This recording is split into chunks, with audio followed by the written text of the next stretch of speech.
Excellencies, ladies and gentlemen, I thank the Secretary General of the United Nations Conference on Trade and Development for organizing this extremely important meeting.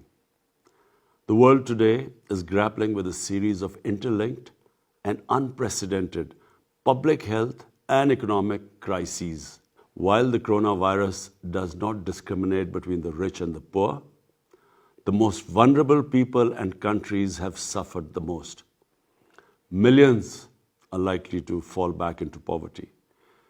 In Pakistan, our efforts have been aimed at ensuring that we save people from dying from the virus and at the same time preventing them from dying from hunger. Our strategy, fortunately, has worked well so far. But continuous efforts are needed to fully overcome the second wave of the virus and also at the same time to maintain and stimulate economic growth.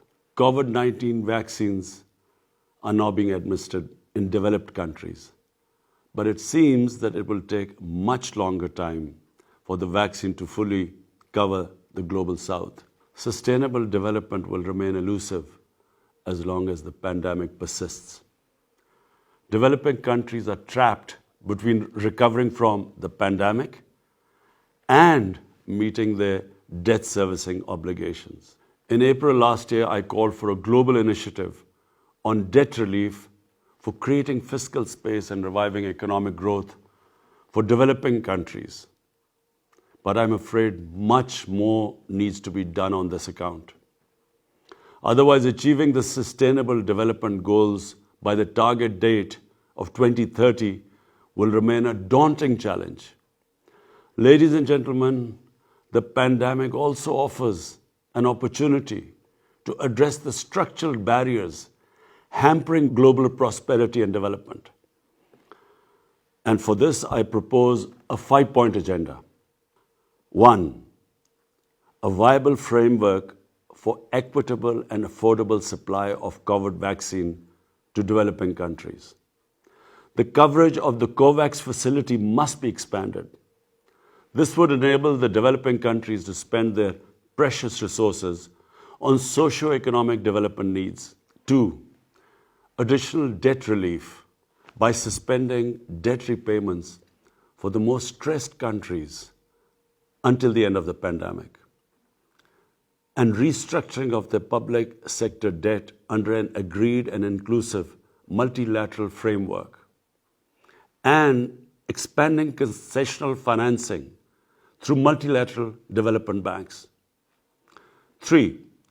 A general allocation of special drawing rights of $500 billion to help alleviate balance of payment pressures. 4. Return of stolen assets held by corrupt politicians and criminals.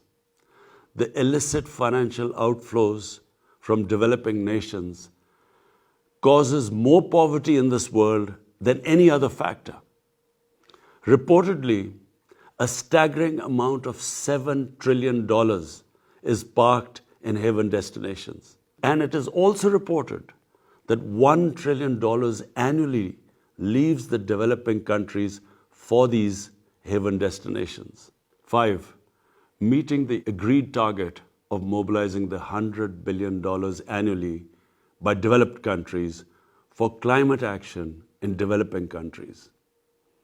Ladies and gentlemen, economic malaise and recession, like the coronavirus, is highly communicable.